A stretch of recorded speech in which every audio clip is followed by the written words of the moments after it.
Doctorate થયેલા છે એવા વ્યાકરણાચાર્ય શ્રી ધ્રુમિલભાઈ પંડ્યાને હું અનુરોધ કરીશ કે પ્રસંગને અનુરૂપ પોતાનું વક્તવ્ય આપે.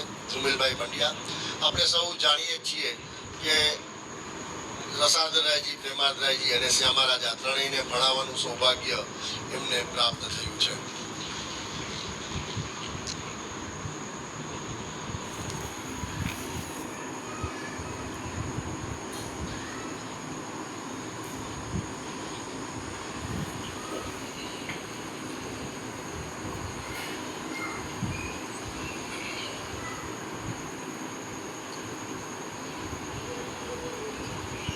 कृष्णाय वासुदेवाय हरये परमात्मने प्रणतक्लेशनाशाय गोविन्दाय नमो नमः. भवति यदनुभावादेड मोकोऽपि वाग्मी जडमतिरपि जन्तुः जायते प्राज्ञमौलिः सकलवचन चेतो देवता भारती सा मम वचसि विधत्तां सन्निधिं मानसे च प्रभुर्नन्दकुमारो मे स्वामिने वृषभानुजा कृतार्थोऽहं कृतार्थोऽहं कृतार्थोऽहं न संशयः.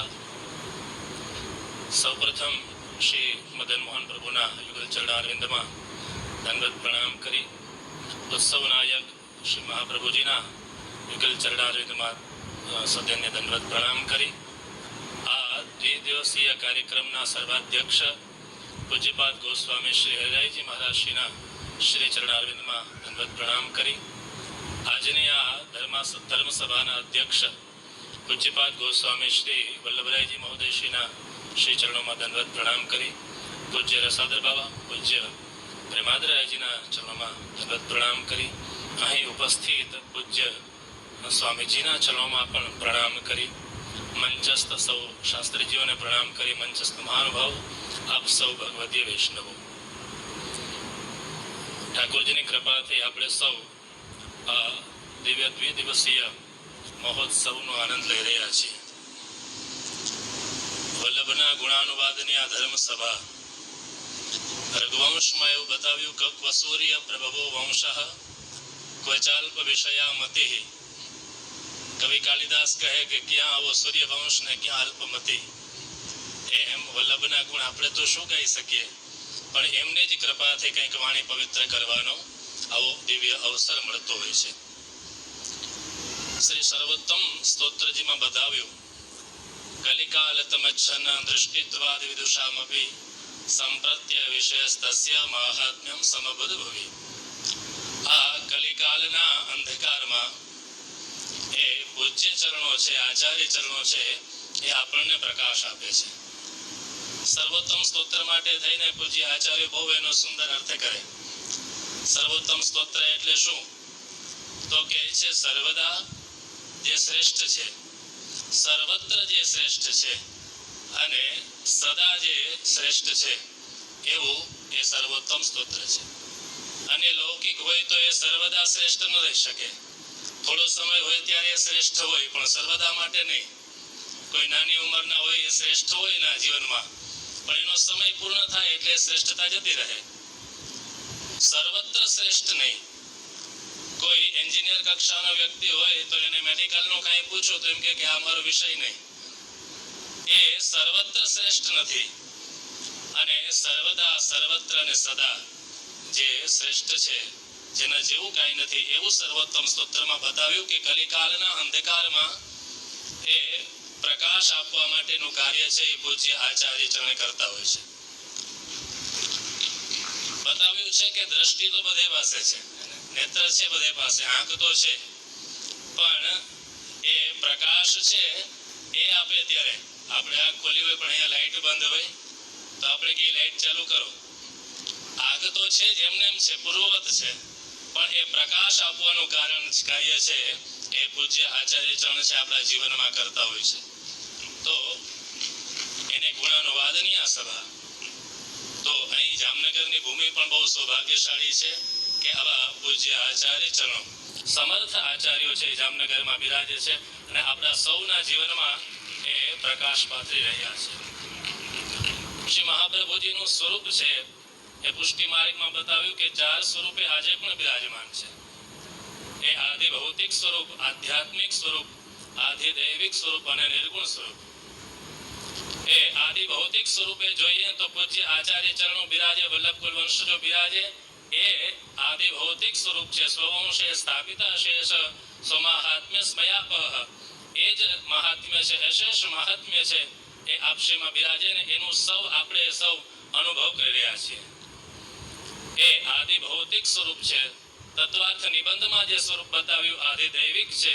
સુબોધિનીજીમાં જે સ્વરૂપ છે તત્વાર્થ નિબંધમાં જે છે આધ્યાત્મિક સ્વરૂપ છે.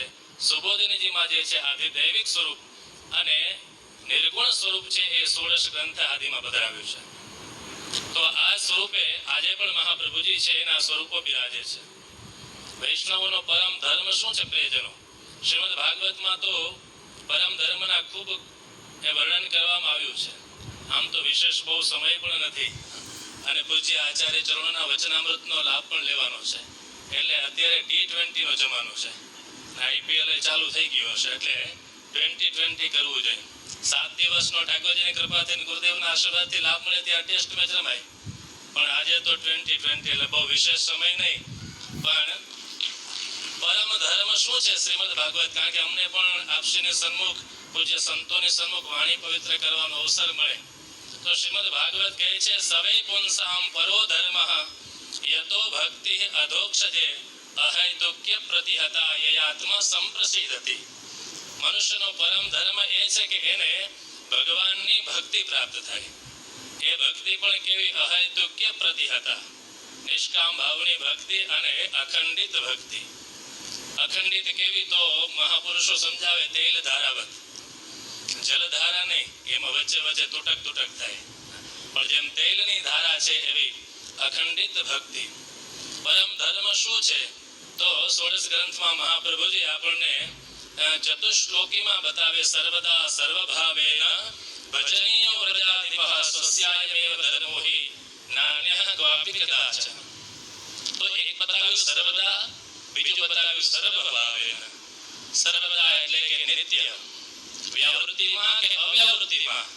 સમય હોય ત્યારે તો બધા ભગવત સ્મરણ કરે, કીર્તન કરે, પણ જ્યારે સમયની અનુકૂળતા ન હોય ત્યારે પણ પોતાનું કાર્ય કરતા ચિત્તમાં પ્રભુનું નામ સ્મરણ કરવું, અવ્યાવૃત્તિ અવસ્થામાં પણ ભગવાનનું સ્મરણ ભજન કરવું જોઈએ. એ જ પુષ્ટિ માર્ગીય વૈષ્ણવનો પરમ ધર્મ છે. ભજનીયો વ્રજાધિપઃ. આમ તો ભજન શબ્દ એ ભક્તિ શબ્દ છે એ સંસ્કૃતમાં ભજ સેવાયામ એ ધાતુ પરથી આવે. તો ભજ અને તી સેવા કરવી, પણ તી પ્રત્યેમાં આચાર્ય ચરણ એવી આજ્ઞા કરે કે ભાવપૂર્વક એક ભાવથી, સંપૂર્ણ ભાવથી ભગવાનની સેવા કરવી, એનું નામ ભક્તિ છે. અને ચતુશ્લોકીમાં તો બતાવ્યું કે મનુષ્યના 4 પુરુષાર્થ છે, ધર્મ અર્થ કામ મોક્ષ. પણ વૈષ્ણવોના 4 પુરુષાર્થ એ ભગવાનની પ્રાપ્તિ, ભગવાનની સેવા, એ જ 4 પુરુષાર્થ છે. અર્થસ્તુ હરિરેવ હૈ. અને ગોકુળાધીશનું હૃદયમાં એ ધ્યાન કરવું, એને ધારણ કરવા. ધૃતઃ સર્વાત્મના હૃદય એ ધારણ કરીએ એ કામ. અને સ્મરણમ ભજનમ ચાપી નત્યાજ્યમ ઇતિ મે મતિઃ. સદા સર્વદા ભગવાનનું સ્મરણ, ભજન, કીર્તન, સેવા ઇત્યાદિ કરીએ તો મનુષ્ય જીવનની સાર્થકતા છે.